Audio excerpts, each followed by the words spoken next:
ఎందుకంటే మేము వ్యక్తిగతంగా ఎన్ని దూషణలైనా పడతాము, ఎన్ని తిట్లైనా తింటాము, ఎన్ని అవమానాలైనా సహిస్తాం. కానీ గత సంవత్సరంన్నర కాలంగా మమ్మల్ని నోటికొచ్చిన బూతులు మాట్లాడినా, నోటికొచ్చిన పద్ధతిలో దూషించిన, చివరికి మా నాయకుడి చావును కోరుకుంటూ నికృష్టపు రోత మాటలు మాట్లాడినా మేము భరించుకున్నాం, సహించుకున్నాం, కోపాన్ని తమాయించుకున్నాం, పంటి బిగువున బరాయించుకుంటూ వస్తున్నాం. వ్యక్తులుగా మమ్మల్ని అందరినీ, ఇక్కడ కూర్చున్న వాళ్ళందరినీ ఎన్ని తిట్టినా పడతాం. శాసనసభలో కానీ బయట కానీ ఎంత రోత మాటలు మాట్లాడినా పడ్డాము, పడతాం.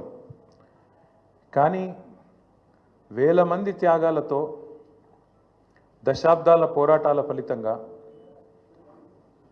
అందులో ముఖ్యంగా ఏ రాజకీయ పార్టీ అందులో లేని నాడు,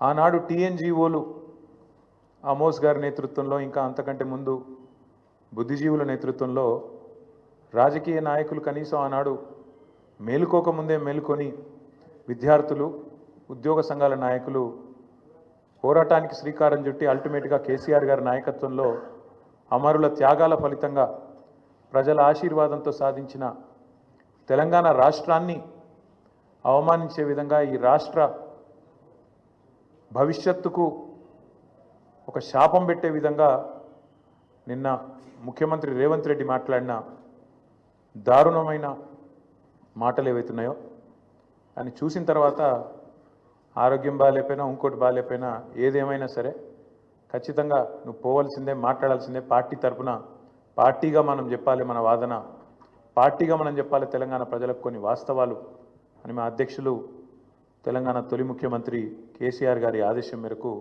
ఇవాళ మనందరం ఇక్కడ కూర్చుని ఉన్నాం.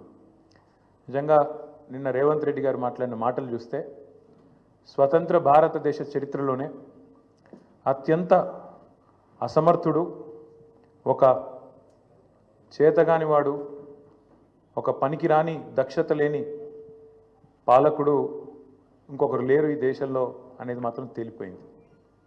అట్లాగే ఇంకోటి కూడా తేలిపోయింది. ఏవైతే వీళ్ళు ఒక 420 హామీలతో అభయ హస్తం అనే పేరు మీద ఇచ్చిన మేనిఫెస్టో, అందులో సబ్బండ వర్గాలకు కలిపి 420 హామీలు ఏవైతే ఇచ్చినరో, కాంగ్రెస్ మేనిఫెస్టో ఈ శతాబ్దపు అతిపెద్ద మోసం అనేది కూడా తేలిపోయింది. అట్లాగే కేసీఆర్ గారు చిలుకకు చెప్పినట్టు చెప్పిండ్రు తెలంగాణ సమాజానికి. ఢిల్లీ పార్టీలను నమ్మితే 60 ఏళ్ళు గోసపడ్డం, మళ్ళా మోసపోతే ఢిల్లీ పార్టీల చేతుల్లా మళ్ళా గోసపడతాం, మళ్ళా ఆగమవుతాం అని చిలుకకు చెప్పినట్టు 100 సభలు మాట్లాడితే ప్రతి సభలో తెలంగాణ సమాజానికి ఒక అన్నగా, ఒక సోదరుడిగా, ఒక తండ్రిగా వారు చెప్పడం జరిగింది. ఆనాడు ఎన్నికల నాడు కేసీఆర్ గారు చెప్పిన ప్రతి మాట, ఢిల్లీ పార్టీలను నమ్మితే ఆగమైతే తెలంగాణ అని చెప్పిన మాట అక్షర సత్యం అని చెప్పి ఇవాళ రుజువు అయింది. ముఖ్యమంత్రి గారు మాట్లాడుతూ నన్ను ఎవరు నమ్ముతలేరు, అప్పు ఉడతలేదు, ఢిల్లీకి వెళ్తే దొంగను చూసినట్టు చూస్తుండ్రు, అపాయింట్మెంట్ కోసం పోతే చెప్పులు ఎత్తుకపోతాడేమో అని భయపడుతున్నారు. నాకు తెలిసి అయితే నాకు దగ్గర 48-49 ఏళ్ళు ఉన్నాయి. నేను కూడా రాజకీయాలను ఒక 35 ఏళ్ళకి వెళ్ళి చిన్నప్పటి నుంచి పేపర్లు చదివే అలవాటు ఉంది, టీవీ చూసే అలవాటు ఉంది, రాజకీయ కుటుంబంలో పుట్టినా కాబట్టి దగ్గర నేను కూడా ఒక 10-15 మంది ముఖ్యమంత్రులు వాళ్ళ నడవడిక, వాళ్ళ మాట తీరువని చూసినాను. నాకు పక్కన చాలామంది విశేషమైన అనుభవం కలిగిన వాళ్ళు ఉన్నారు. కానీ బహుశా ఇంత దివాలా కోరు మాటలు మాత్రం బహుశా ఈ దేశ చరిత్రలనే ఏ రాజకీయ నాయకుడు కూడా మాట్లాడలేదు. ముఖ్యమంత్రి కాదు, ఏ రాజకీయ నాయకుడు కూడా మాట్లాడలేదు. ఒక్క మాటలో చెప్పాలంటే రేవంత్ రెడ్డి గారు నిన్న నాకు పరిపాలన చేత కాదు అని కాడి పడేసిండని చెప్పక తప్పదు. చాలా స్పష్టంగా కాడి వారేసి నాతో కాదు అని చేతులు ఎత్తేసిండు. ఇక అయిపోయింది, నాతో కాదని నిన్న స్పష్టంగా చెప్పిండు. కానీ వారితో పాటు ఈ రాష్ట్ర ప్రజలకు కొన్ని వాస్తవాలు చెప్పాలి కాబట్టి, మా బాధ్యత కాబట్టి చెప్పాలనుకుంటా ఉన్నాం. ఎక్కడ పోయినా దొంగలాగా చూస్తున్నారో అంటున్నాడు ముఖ్యమంత్రి. మరి దొంగలెక్క కాకపోతే ఎట్లా చూస్తారు? దొంగలెక్కనే చూస్తారు. నోట్ల కట్టలతో దొరికిపోయిన దొంగను ఖచ్చితంగా దొంగనే అంటారు, దొంగనే చూస్తారు. ఒక విశ్వసనీయత లేని ఓటుకు నోటు దొంగను కాంగ్రెస్ అనే ఒక ఎర్రి పార్టీ గుడ్డిగా నమ్మి సీఎం చేసింది, కానీ ఖచ్చితంగా దేశంలో మిగతా వాళ్ళు మాత్రం నమ్ముతలేరు. మోసగాళ్లను దొంగలను దొంగలే అంటారు ముఖ్యమంత్రి గారు. ఖచ్చితంగా అది ఈరోజు కాదు, చివరి రోజు దాకా కూడా నీ పరిస్థితి అదే ఉంటుంది, యాద పెట్టుకోని చెప్తున్నా.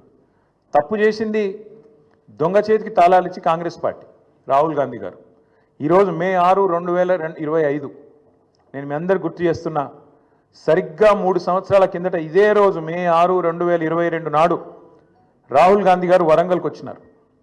రైతు డిక్లరేషన్ అనే పేరిట ఆ రోజు రాహుల్ గాంధీ గారు చెప్పిన మాటలు 2 లక్షల రుణమాఫీ చేస్తామని, అట్లాగే రైతు భరోసా 15,000కు పెంచుతామని, అట్లాగే కౌలు రైతులకు రైతు బంధు ఇస్తామని, అట్లాగే రైతు కూలీలకు న్యాయం చేస్తామని వ్యవసాయ డిక్లరేషన్లో చెప్పి 3 సంవత్సరాలు దాటింది రాహుల్ గాంధీ గారు. అందుకే నేను అంటున్నా, తప్పు చేసింది రాహుల్ గాంధీ, తప్పు చేసింది ఏఐసిసి.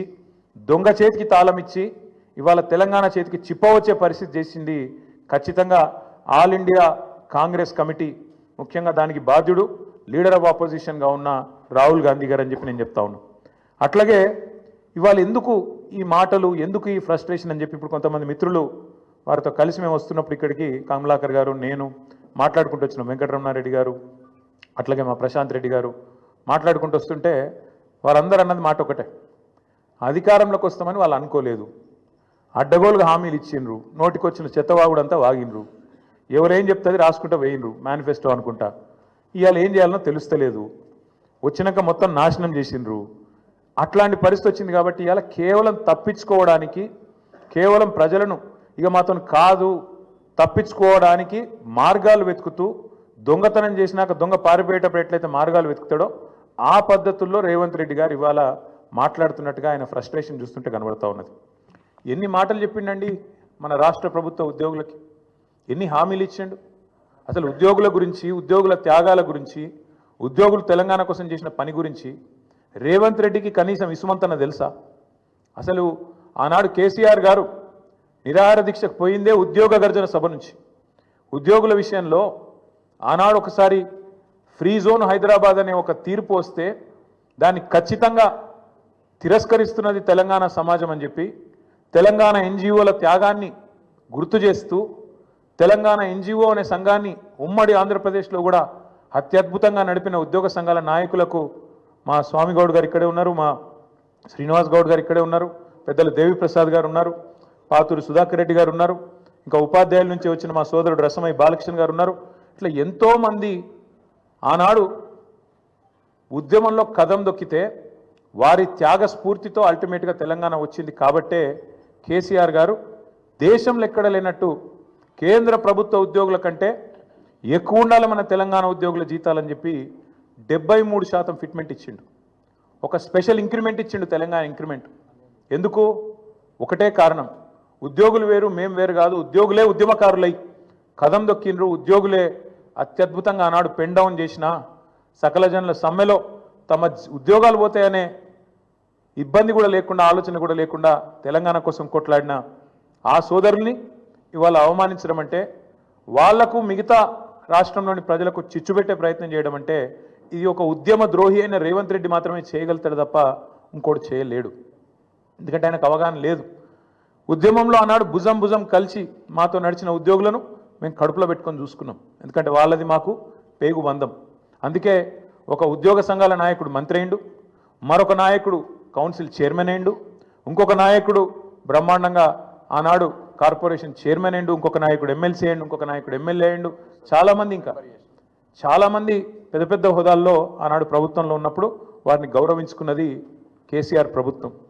ఇవాళ ఉద్యోగులు అడుగుతున్నది ఏంది? మీరు చెప్పిందే కదా, మీరే చెప్పింది. ఒక పేజ్ నెంబర్ 28 మేనిఫెస్టో, టీఎస్ఆర్టీసీ సిబ్బంది సంక్షేమం, ఆర్టీసీ కార్మికులను ప్రభుత్వంలో విలీన ప్రక్రియ పూర్తి చేసి 2 పీఆర్సీ బకాయిలు వెంటనే చెల్లిస్తాం, వచ్చే పీఆర్సీలో ఆర్టీసీ కార్మికులను చేరుస్తాం, రాష్ట్ర ప్రభుత్వ ఉద్యోగులతో సమానంగా అన్ని వసతులు సదుపాయాలు కల్పిస్తాం, ఆర్టీసీ బస్సులకి ఏందో చెప్పింది. ఇక ఇది ఆర్టీసీ కార్మికుల గురించి మీరు చెప్పిన మాట. ఇక ప్రభుత్వ ఉద్యోగుల గురించి మీరు చెప్పిన మాటలేంది? సంక్షేమం గురించి మీరే చెప్పినారు.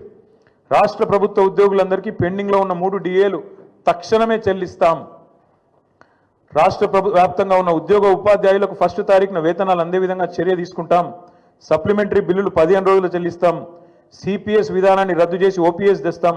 హిట్ టీవీ యాప్, ఇందులో short news, live news, entertainment shows, movies, digital magazines తో పాటు మీ జిల్లా వార్తలను కూడా ఫ్రీగా చూడొచ్చు. అంతేకాదు కేజీ నుంచి పీజీ వరకు విద్యార్థులకు స్కాలర్షిప్ కూడా అందిస్తున్నాం. ప్రతి వారం 10 మందికి లక్కీ డ్రా ద్వారా ఒక్కొక్కరికి 10,000 రూపాయలు అందిస్తున్నాం. ఇంకెందుకు ఆలస్యం, వెంటనే హిట్ టీవీ యాప్ ని డౌన్లోడ్ చేసుకుని ఫ్రీగా ఎంటర్టైన్మెంట్ పొందండి. Hit TV app. Hit TV app. Please download hit TV app. Hit TV యాప్ని ఫ్రీగా డౌన్లోడ్ చేసుకొని ఎంజాయ్ చేయండి. మీకు నచ్చిన ఎంటర్టైన్మెంట్ కోసం హిట్ టీవీ యాప్ ని ఫ్రీగా డౌన్లోడ్ చేసుకుని ఎంజాయ్ చేయండి. హిట్ టీవీ యాప్ని డౌన్లోడ్ చేసుకుని ఆస్వాదించండి, ఆశీర్వదించండి. ఇంతమంది సెలబ్రిటీలు హిట్ టీవీ యాప్ ని డౌన్లోడ్ చేసుకోండి అని చెప్తున్నారంటే ఎంత మంచి యాప్ ఆలోచించండి. అమెరికా అమెరికా అమెరికా అమెరికాలో చదవాలనుకునే వాళ్ళకి విశ్వసనీయమైన పేరు మన శౌర్య కన్సల్టెన్సీ. UK లో 1 year masters, UK లో 1 year masters, 2 years work permit up to 5 years visa. Contact Saurya Consultancy. Contact 89851 89851.